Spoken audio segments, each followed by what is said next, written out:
Hello and welcome to VB Learning Zone, brought to you by me, your instructor Alex Headley. In this tech help video we're going to learn about the .NET clean command. So you can go to MS Learn and read up about .NET clean, or we can jump straight to it and learn about it here. So I've cloned the previous project, renamed it .NET clean, and as you can see it's just a simple project, very much like the other ones we've been doing. So .NET clean command, you'll see that it just builds and then says nothing. Now you can do the same in VS. You can see in the build menu, clean solution, and that'll run through and clean it. But what's this actually doing? Well, first we'll build the solution and have a look at what it has.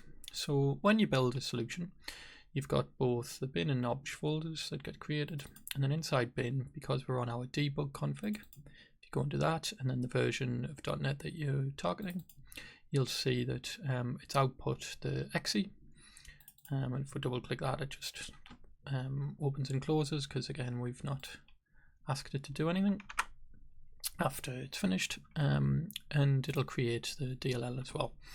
Now if we were to clean the project and then jump back to this folder, you'll see that it's removed everything from that folder.